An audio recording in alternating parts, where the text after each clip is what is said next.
Hey, what's going on, everyone? This is Mitch. Good Saturday morning. Hope you guys are having a great start to your weekend. As always, we're going to talk about severe weather today from portions of Arkansas all the way up into the Ohio Valley. I want to mention last night was pretty wild. It was kind of one of them severe weather events where you're thinking, okay, this has a high ceiling, but will it reach it due to that cap in place? And then a couple hours went by throughout the late afternoon, evening hours, and a lot of people were thinking, okay, well, maybe this isn't going to materialize. And then it did. Now, it wasn't a tornado outbreak where you had several tornadoes, 20, 30 tornadoes, but there was a few.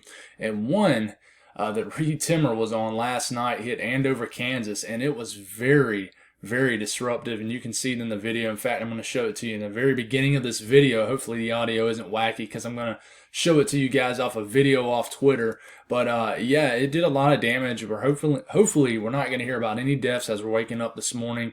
I haven't heard of any, but by the time some of you guys watch this, maybe y'all can correct me in the comments. Maybe some details will emerge. But we're obviously praying that nobody lost their life, and there was obvious damage. But hopefully everybody is okay in Andover, Kansas this morning. But if you guys have not subscribed, definitely consider doing that. I try to keep you guys updated. There was a lot of people that I'm sure did an awesome job last night keeping y'all guys updated on live YouTube for sure with the weather. There's a lot of people who do a great job with that. But definitely stay tuned to them again tonight. It's going to be active again. I don't think it's going to be anything compared to yesterday, but you never know. It's a tricky setup. So if you guys got anything I can pray about, please put it in the comments below. It gives me an opportunity to pray over it. It gives others an opportunity to do so too. So let's start this off with a bang here. And here it is. Reed Timmer was on this storm. It's all about patience when you're a storm chaser. And his patience definitely paid off as he ended up catching this tornado. I mean, here it is. I'm going to start it. This tornado is behind this apartment complex. And yeah, I got the volume turned down. Reed Timmer is a very energetic storm chaser. He, does a lot of yelling and screaming. I do too. I'm the same way. But, I mean, it's a pretty violent tornado, as you can tell in this video. It's kind of one of those typical Midwestern tornadoes, Southern Plain tornadoes, where it's not rain-wrapped. It's very clear, very visible. And see all that right there? That's all debris. That's likely, potentially, a vehicle getting thrown into the air. And yeah, it was very violent. And unfortunately, it hit the outskirts of this town, Andover, Kansas. And he was all on it. There was a lot of people that got on it, but it was a typical Plains-type looking tornado, that's for sure. But we're hoping everybody's all right in that area. A lot of people got some footage of that, but man, Reed was all over it. Let me make sure this is stopped. So let's talk about what could potentially happen today. Slight risk. There's not an enhanced risk in place, just a slight risk, but there is a pretty large area of a 5% risk of a tornado. So stretching all the way from the southern sections of Wisconsin, even very, very small areas of eastern Iowa, stretching through, I would say, 80-85% of the state of Illinois, including Chicago, Springfield, Illinois, all the way over into Indianapolis, Indiana, goes to the Quad States regions, all the way down to you folks in Arkansas. Again, y'all been somewhat quiet over the last several days, but threat is there again. Damaging wind threat, 15% risk inside that slight risk, and the hail threat is there, just not as crazy. I didn't see a ton of reports of that crazy large hail that was possible yesterday, but it could have happened and been the tornado that got all over the news and everything like that could have definitely kind of overplayed that a little bit more. But the threat is there for tornadoes today, guys. So do not let this get you off guard in this region. This is more of a densely populated area. And you never know when your area is going to get hit. I was starting to think last night, and I think a lot of people were based off social media, that last night was going to not end up reaching what it could have been. And then all of a sudden, bang, there it went. It popped off, and a pretty heavily populated area in a region pretty much known for not being heavily populated, which is the middle of the country. Ended up getting affected. So you just never know. You never know what these storms are going to do. But here you go. You look at this entire system as a whole. You still got this spin going on surrounding the base of this upper trough, mid-level trough. And with it, you're going to have a tail of dangerous storms that are going to whip through Arkansas, southeastern Missouri, Illinois, and even into southern sections of Wisconsin, and then eventually into Indiana a little bit later this evening. I'm going to get a closer look at each portion of this region, so bear with me if you guys are having a hard time seeing on your screen.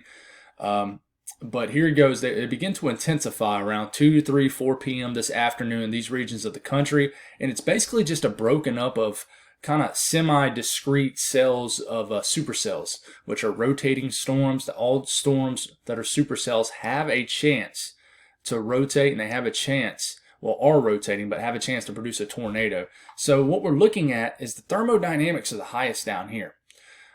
But you're probably lacking a little bit more in kinematics, which is that spin that you put to the updrafts that really cause them tornadoes to produce. But watch out Arkansas today. I'm concerned because a lot of times, not always, the thermodynamics win out. Not always, but from my experiences of over really learning severe weather a lot more over the last 2 years, that has been something that I've noticed. Usually the southern ends of these severe weather threats really produce the most. But you turn around and look at last night, and that was not the case. Nothing ever really got going in Oklahoma when it could have. But that was because we had something like a cap in place, which you will not be dealing with in this area of the country today, which you typically don't in the Ohio Valley and areas of the Quad States region. You typically deal that in the southern plains and places like that. But let's get a little bit closer. You folks in Arkansas today, watch out for storm development probably about mid-afternoon, and really it's going to be from Little Rock points east. And then you guys, are going to probably have some supercells that get going here, and they're going to have the chance to produce large hail and a tornado. Watch out between Little Rock and Memphis. The latest HRRR model wants to pinpoint some kind of big-time storm between y'all, but don't take that, as what's going to happen, This is just a short-range model. It's just trying to figure out where these storms can form. But you see these storms in the Quad States regions too, looking a little bit more sloppy. But you could have any kind of embedded tornado in this spin-up with this setup. It's not, you don't have high-end parameters in place, dynamics, but they are there. And from what we saw last night of what is capable of happening in this setup, even though you're losing some of the ingredients, it is still there. The ingredients are there. So be careful. You could have some storms even into northern Louisiana. But watch out this area of eastern Arkansas, maybe even into Memphis, into very far southeast areas of Missouri, where you have some of that more deep moisture at the surface kind of sitting around this moist sector that will be moving. Watch out in this area, and then this moves in, and then watch out for some big-time storms kind of later this evening for areas of Memphis. You move a little bit further north into Illinois, into a little bit closer areas like around St. Louis. You keep this going, and here comes these lines. They really develop and kind of explode, if you will, in western Illinois. And as they do, they will be moving from west to east, and they'll be crossing the entire state. And just about everybody in the state will see some kind of at least form of rain, or either just flat out see a storm. But this is just a broken up line of storms all the way up into southern Wisconsin. And every single one of them will have a chance to produce a quick spin up. Low-level jets ramping enough in this region where the kinematics are favorable for a tornado. It's going to be a tough area to chase, a tough area to kind of get up under one of these, because these are not going to be isolated supercells. I don't think they're going to kind of be embedded in a line of storms. But as you're getting into the middle part of this afternoon, these start to shift to the eastern part of the state. And then watch out Chicago. It could be some messy weather a little bit later this evening for sure. And then these continue to move and become a little bit broken up as they enter Indiana and things like that. But it could still be some messy weather late this afternoon, evening for Indianapolis and all areas in between and around that area. So as this broken up line of embedded spin-ups could really pop off today. So please be careful in this region. We take a look at dew points, and we look at the moisture that really rapidly rises. This warm front lifts ahead of this cold front, which has all that stable air, which is going to cool these areas down. These are not temperatures. These are dew points. So once you get dew points in the 60s, the air becomes much more moist and favorable for severe storms. So the entire state of Illinois is influenced by this big-time moist sector. Dew points rise well into the 60s, 60-degree dew points all the way into southern Wisconsin. So you're going to feel humidity today, and even areas like Chicago, all of Illinois. But you look at how deep the moisture is down here in Arkansas. Dew points are into the upper 60s, pushing 70 in places like Little Rock. So you're going to have more of that surface moisture in place, higher surface moisture. And when you start to get dew points in the upper 60s, low 70s, it really becomes dangerous. Now, that's not the only thing you need for severe weather, but it's a big time factor in it. You look at CAPE levels in response to this, and you notice the CAPE levels are the highest down here in Arkansas due to the response of those high-end dew points in this region. But just like with any kind of setup where you have low pressure way up here, kinematics are going to be strongest just southeast or east or south of the base of this short wave low pressure right here, right in the base of this trough. But the pull and the yank of the moisture levels coming out the Gulf of Mexico will be the highest way to the south. But the kinematics, where you have that low level jet ramping up right near the low pressure, will be the highest down here. And in fact, you look at that, and we look at the 850s where that low level jet is what I'm talking about. And here's the low pressure. And here you back it up. Here's where the low level jet is ramping up the highest, where you got, shear pushing 30, 40 knots here in this area, spinning these updrafts. But it's not quite as high in Arkansas. But you have higher surface heating and surface moisture in place. So it's going to be a tricky one today. In the Ohio Valley, Illinois, watch out. A little bit more of a heavily populated area. But, yeah, there's going to be severe weather today. Severe weather is going to be the dominant topic over the next several days. It really is. And it's going to be something that's going to become repetitive, but it's something that people really need to know about because it can be the most disruptive in a very isolated area. So be careful out there today, for real. I'm slurring my words this morning because I have not took my shower or drank any coffee. I pretty much got right up 10 minutes later, jumped on the computer and made this video. So sorry. Normally I'm very high energy in the morning, but this morning I've not drank my coffee or took any pre-workout going into my workout. So sorry about the sloppiness and the slowness of the video. But 80s rising into the south today as far as temperatures. I know I talk about the entire country in the morning, so I don't want to leave you guys hanging out here. But rain is moving into the Pacific Northwest, so you guys are going to have some more rain-cooled air. But in the south today, all the way up into the mid-south, the Ohio Valley, even warming up for you folks in the mid-Atlantic interior northeast.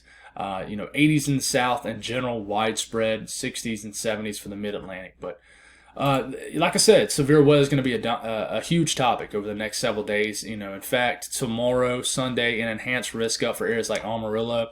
So severe weather continues to increase.